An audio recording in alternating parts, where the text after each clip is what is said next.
All right, dog needs to go out for a walk. So this one might be short and sweet. She's full of pent-up rage. Today I am talking about Time Out of Mind by Bob Dylan, Grammy Award-winning album from 1997. I think the fact that it won a Grammy and caused a stir at the Grammys was the reason why my dad went out and bought this CD. Now, I was just a very small child, around the kindergarten age around this time, and I do recall my dad listening to the CD circa 1997-98 and hearing Bob Dylan's voice and thinking, consciously thinking, that's the most horrible singer I've ever heard. Obviously, he smoked a lot of cigarettes. He has his own distinct way of doing things. He doesn't have the pretty boy voice to begin with. Come here. I'm not going to let her sabotage this video. Anyhow. So I remember riding my bike around on this rainy day, and like the song Lovesick was kind of in my mind.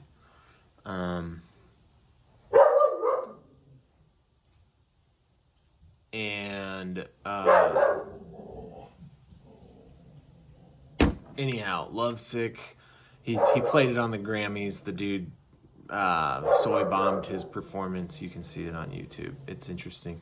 Lovesick is an important song to me, though.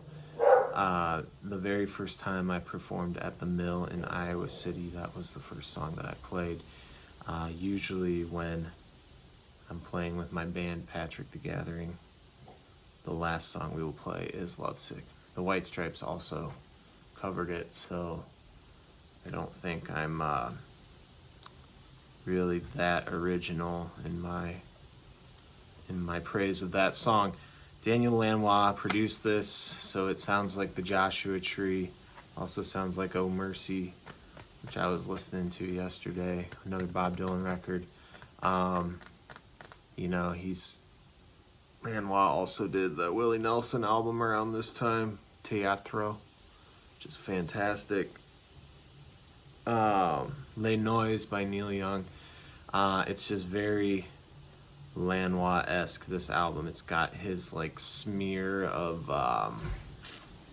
impressionistic goo all over it with the reverbs and the weird stuff that I'm not really into, but I think it's done really well here by him. He's a genius. He's an artist, an auteur or something like that.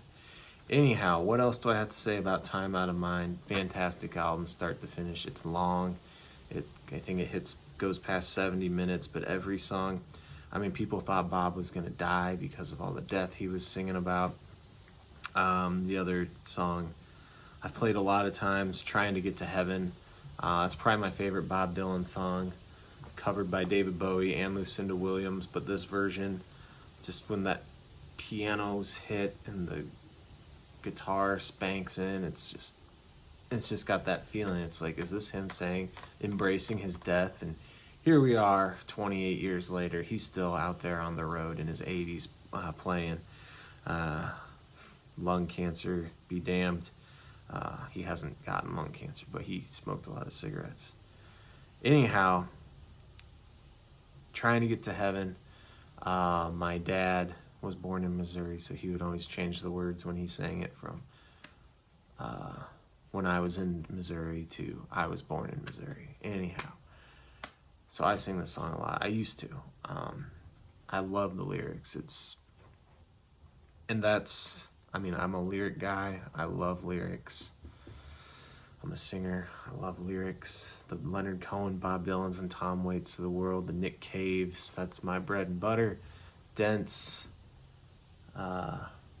lyrics with vibrant imagery. I'm into it.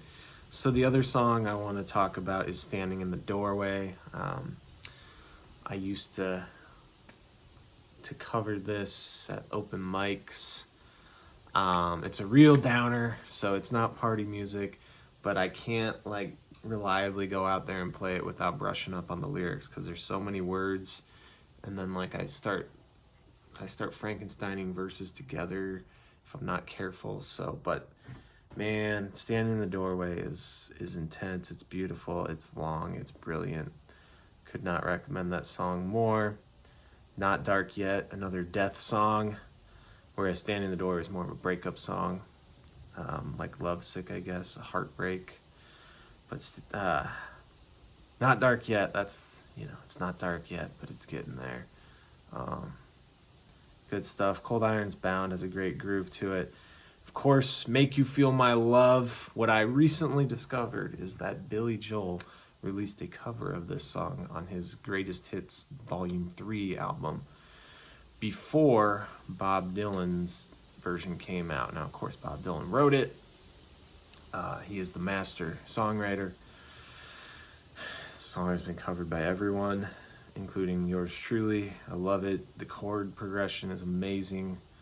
And just the intensity of the lyrics, the flow of, I don't know, it's really got the special sauce on it. So it's hard to find something that hasn't been said about that song, but it's beautiful, and everybody loves hearing it, singing it. Gotta talk about Highlands, the last song. I think it's 16 minutes long. One of his longest songs, just the stream of consciousness with the band behind him, and he's just rambling, and he mentions Neil Young, and that's great. And it's not party music. You put it on. This is stuff you listen to alone. This is some solitary stuff. But man, this album's well recorded, well produced, and the songs are absolutely brilliant. If you've never listened to it and you have any interest in Bob Dylan, I think you gotta take the dive. So sorry about the dog barking. I gotta do other things now. I'll see you later. Bye-bye.